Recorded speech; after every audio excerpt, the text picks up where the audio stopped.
Hola, muy buenas tardes para cada uno, para cada una. Deseo que este video les encuentre en mucho bienestar, tranquilidad, con una bonita energía. Bueno, les cuento un poquito. Mi nombre es Nora Higuita. Yo soy docente e investigadora de la Universidad de Antioquia, en Colombia, y lo que hoy les voy a compartir es un poco frente a uno de los hallazgos que me encuentro en una investigación de doctorado en educación que realicé hace muy poco.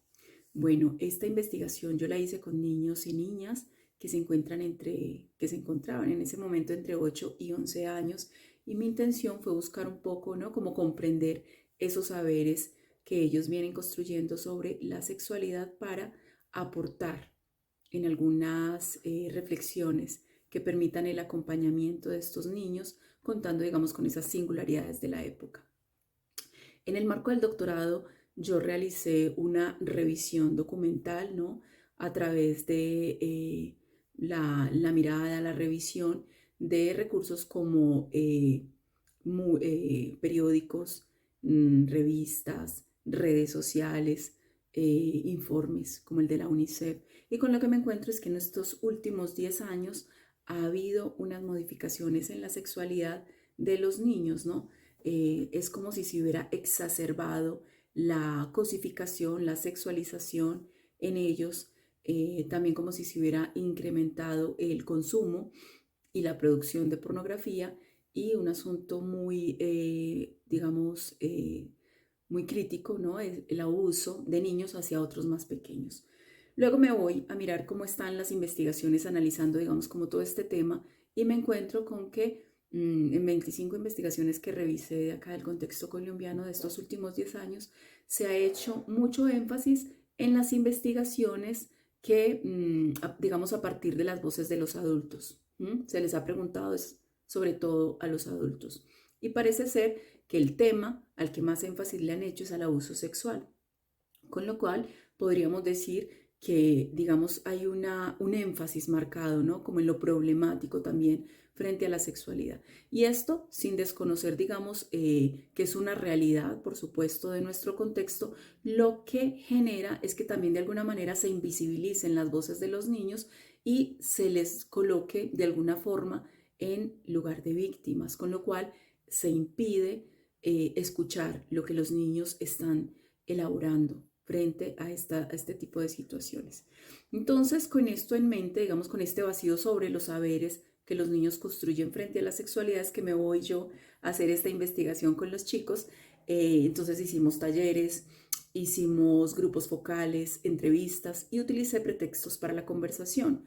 Revisamos memes, canciones, aplicaciones que ellos utilizan, creamos contenidos digitales, hicimos lecturas de imágenes, de programas, de personajes de ficción.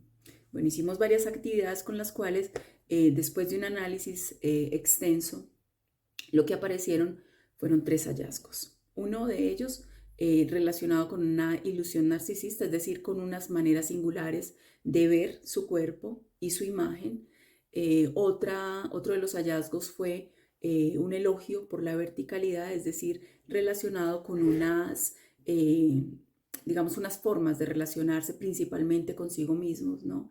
Digamos, en detrimento con esos vínculos, esas relaciones con los otros. Y un tercer hallazgo en relación con la fascinación por la potencia. Digamos, ese es el hallazgo en el cual me voy a centrar hoy. Y esta fascinación por la potencia yo la relaciono con una posición singular frente a la vida, desde la cual se pretende borrar cualquier límite, porque se asume que todo es posible, que todo es susceptible de apropiación, que todo está para su uso, para su consumo, para su goce. Entonces es desde ahí, digamos, desde donde yo hablo sobre esa fascinación de la potencia. Y ahorita me voy a centrar un poco en pensar en qué consiste, ¿no? Esa fascinación por la potencia, cómo se hace visible en las voces de los niños, y qué posibilidades de acompañamiento se desprenderían entonces, digamos, de estos análisis, que sería más en la lógica de la provocación, si se quiere, para que lo sigamos pensando, lo abramos y digamos, lo ampliemos desde otros referentes. Algo, digamos, que se hace singular en esta época es que aparecen las pantallas como una condición de posibilidad para que precisamente, digamos, ciertos mandatos que los niños están recibiendo de potencia, de todo poder, de transgredir los límites, pues de alguna manera se puedan materializar. Cuando yo hablo de potencia, lo relaciono con lo que ocurría en el Imperio Romano.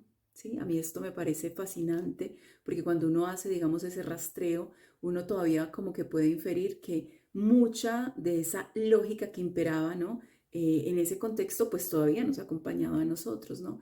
Hay un autor que se llama Pascal Quignard. En 1994, él escribe un texto conocido como El sexo y el espanto. Es muy bello porque hay una relación, ¿no? Entre, digamos, lo espantoso, digamos, de la erótica. Y allí prevalecía una suerte de mandato, ¿no? Frente a la potencia como potencia sexual, ¿no? Y esta potencia en relación con la virilidad. Y la virilidad tomada como esa, digamos, esa lógica de dominación, de apropiación de lo que se consideraba distinto, ¿no? De lo que se consideraba inferior. Había una suerte de mandato de gozar sin poner la propia potencia al servicio del otro, porque eso se consideraba como servil, como inferior, digámoslo así, como una suerte de impotencia. Entonces allí lo que se consideraba, digamos, de estatus, de prestigio, era todo lo que tuviera que ver con ser activo, ¿no? Entonces por eso es que la violación estaba permitida, era incluso la norma dentro de los estatus superiores. ¿Mm? Entonces en esta, digamos, en esta suerte de, digamos, de lógica, ¿no? Que vemos en el Imperio Romano, se habla, ¿no? Como una equivalencia entre potencia y virilidad. Y como vemos, la virilidad en relación con esa dominación, con el no sentimentalismo, ¿sí? Con una actividad ejercida sobre los otros. Entonces se ejercía específicamente un poder sobre quienes estuvieran en una posición de inferioridad.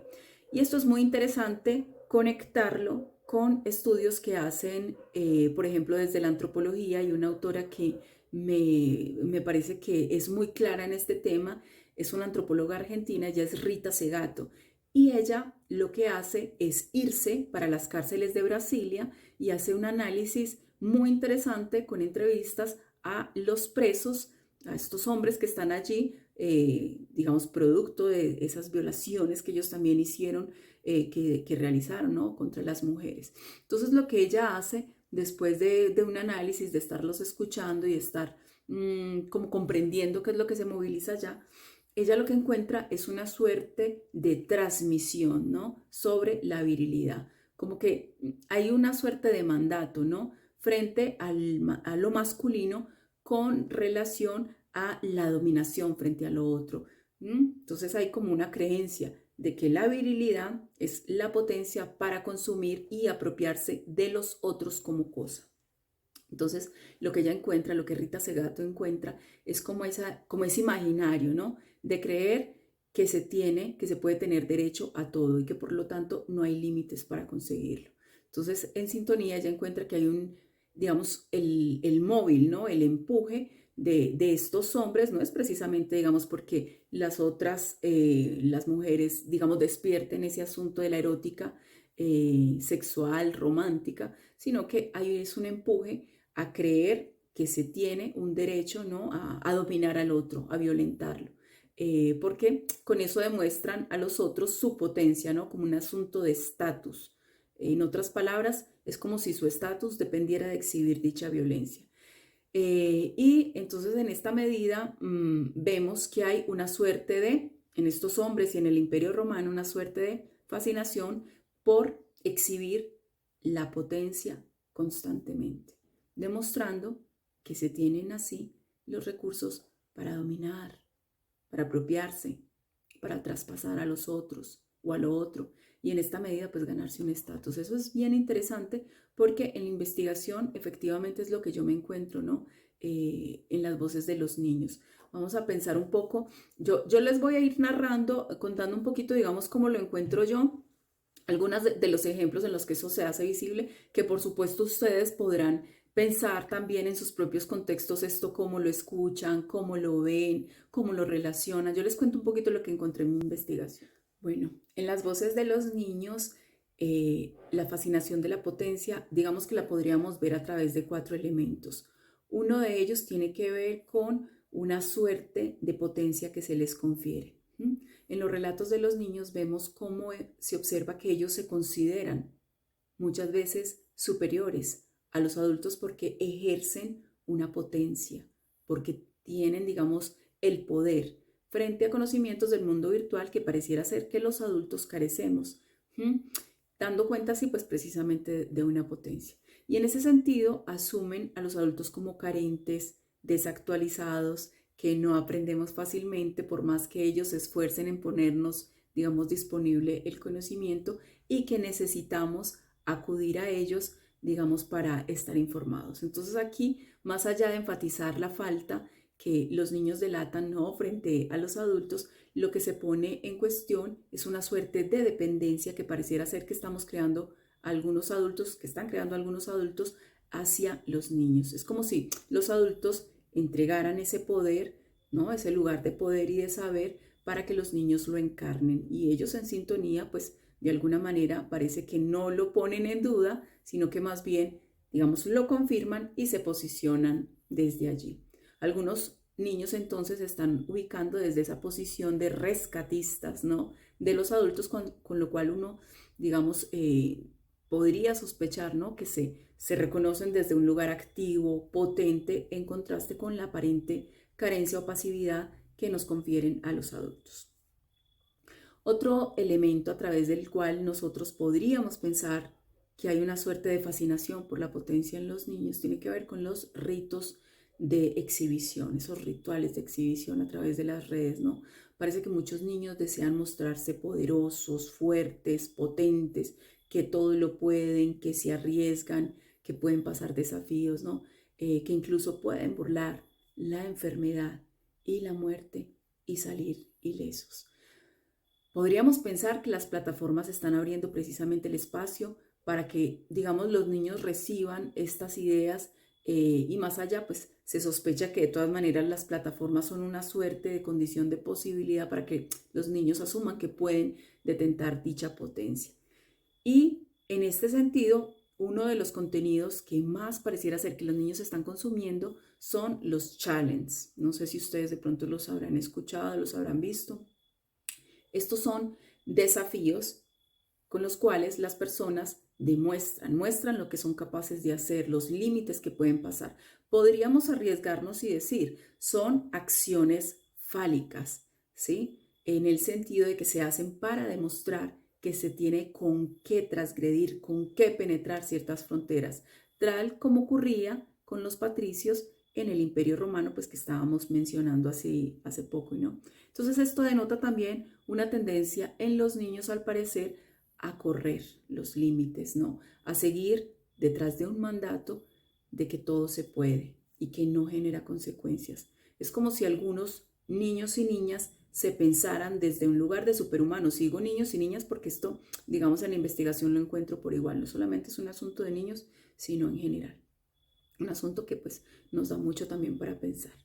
Otro rasgo que me encuentro, con lo cual yo hablo, digamos, de esta fascinación de la potencia, es una suerte de apropiación o dueñidad de un mundo, ¿sí? Entonces los niños están creando unas narrativas desde donde se asumen que el mundo está a su alcance para apropiarlo y que no necesitan intermediación para ello. No necesitan de licencias, no necesita que alguien les venga a ayudar a, digamos, a apropiarse de ese mundo porque ellos se sienten especialistas al respecto. Entonces es como un deseo, ¿no?, de volver disponible para sí el mundo, no en lo clave de lo geográfico ni de lo espacial, sino de un mundo que ellos construyen a partir de los dispositivos digitales, porque estos, digamos, les permiten acceder a experiencias que de otra manera no podrían ingresar.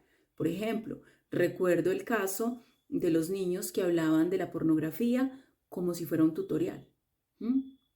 como si fuera, digamos, digamos, una suerte de clase, ¿no? Donde ellos pueden aprender sobre el sexo. Ellos me decían sobre cosas que nadie enseña. Entonces es, digamos, esa idea, ¿no? De que ellos tienen todo el mundo disponible a su alcance, ¿no? Incluso, al parecer, sobre asuntos que quedan allá en el tabú para otras personas, ¿sí? Asuntos que nadie enseña. Ellos sienten que las pantallas les pone disponible lo que no encuentran por fuera. Y esto pues les permite crear una vida que de otra manera no podrían vivir. De ahí uno podría sospechar también su deseo de permanecer más tiempo dentro de las pantallas, ¿no? De permanecer sumergidos en este mundo que para ellos no es contemporáneo, es inmediato, mundo virtual para el cual ellos, como decíamos, son especialistas y por tanto no necesitan ni intermediarios, ni licencias, ni códigos especializados, ¿no? Y pues tal vez por ello, como decíamos, no desean desconectarse porque lo asumen como una conquista más que como un exceso. Entonces tienen el mundo para usar, para consumir, para apropiar, para dominar al alcance de un clic. Y en esta medida, entonces, no hay conciencia de la indisponibilidad que es en sí el mundo.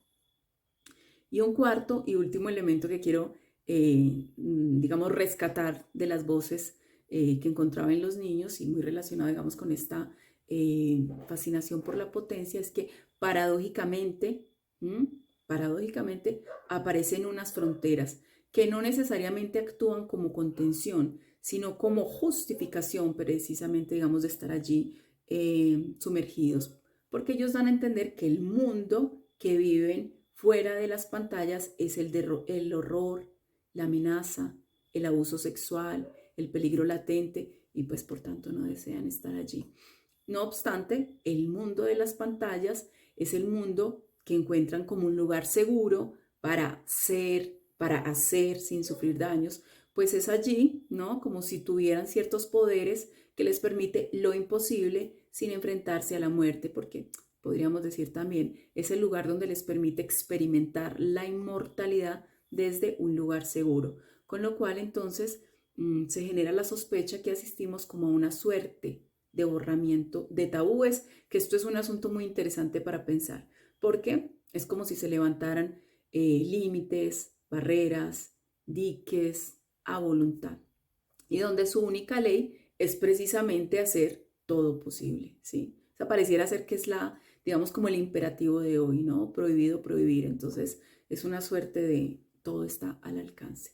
Y esa diferencia entonces entre el miedo que experimentan por fuera de las pantallas y la seguridad que parecen encontrar al interior refuerza la idea según la cual algunos niños gozan a través de los otros, se muestran potentes y desafiantes, pero sin arriesgar, que también es otro asunto, digamos, que vale la pena como seguir pensando, ¿no? Entonces, con todo este asunto, claro, digamos como que van quedando algunas preguntas sobre la mesa, ¿no? Y es cómo podríamos entonces cómo acompañar a estos niños que están en esa lógica, ¿no? De, digamos, de esa satisfacción, de ese gozar todo el tiempo, de esa apropiación casi que sin límites, ¿no? Bueno, entonces ahí uno podría decir que los medios efectivamente, digamos, están generando unas transmisiones muy fuertes, unos mandatos muy fuertes, ¿no? A través de los cuales tendríamos que plantearnos nuestro lugar como acompañantes, digamos, a partir de esa singularidad, ¿no?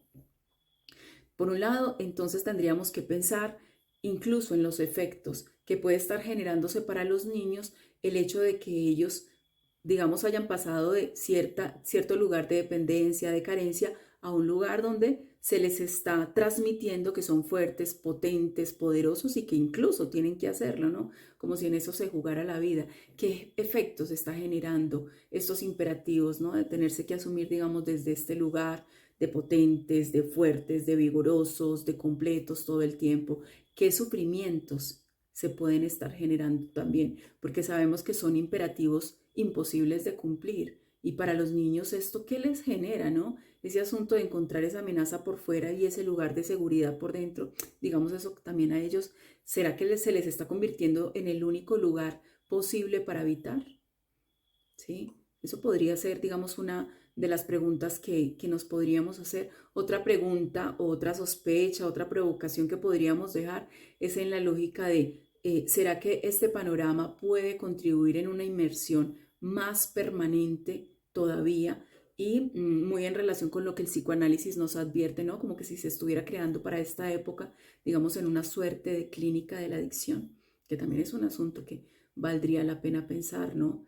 Porque ustedes podrán también inferir, ¿no? El asunto de estar consumiendo, digamos, estas experiencias, este lugar de poder, de todo poder, digamos, a través de las pantallas, pues también puede estar generando, digamos, como una suerte de goce, de reiteración a través, digamos, de este mundo virtual que posiblemente puede sacar a los niños, ¿no? De querer vivir por fuera y se está generando el asunto de la adicción.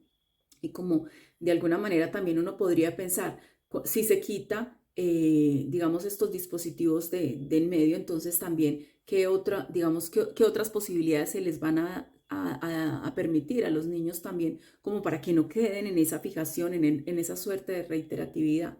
Y otro elemento para pensar a partir de esto, que lo dejo más provocación, porque por supuesto que es un asunto que vale la pena seguir analizando, es que se hace necesario pensar cómo aportar para que esa fuerza que se hace visible en los niños, pues no se les niegue, no se les niegue, sino que se les acompañe a encontrar otros caminos, a canalizarla, ¿no? Y que tal vez sean necesarios, digamos, otros acompañamientos que planteen que lo propio del ser humano no es precisamente el poder, ¿sí? Sino como nos enseña Emmanuel Levinas, que se trata más bien de la vulnerabilidad, que no es otra cosa que la apertura hacia el otro. Entonces yo creo que nos toca pensar cómo estamos acompañando para matizar esas transmisiones del todopoder y más bien acompañar a los niños en que nos pensemos que la vida es precaria, finita, y que por eso, digamos, necesitamos también acompañarnos los unos a los otros. Esto muy relacionado, digamos, como que también con los otros hallazgos que mencionaba al inicio, que tienen que ver con el narcisismo en el que hemos estado cayendo y la suerte de verticalidad. Bueno, hasta aquí creo que puedo dejarlo y ustedes si quieren me pueden dejar comentarios, anotaciones, pie de página sobre eso que ustedes creen que podríamos trabajar precisamente para que podamos acompañar a los niños en que se canalicen esas energías, esas potencias y se utilicen, digamos, en pro de vínculos más conectados con la vida y también que les acompañemos a pensar esto que hay detrás de esa fascinación por la potencia que yo diría en el fondo es una pregunta también por la vida y por la muerte. Bueno, hasta aquí, muchísimas gracias. Si han llegado hasta acá, muchas gracias por su presencia, por las resonancias que esto pueda generar y bueno, hasta la próxima.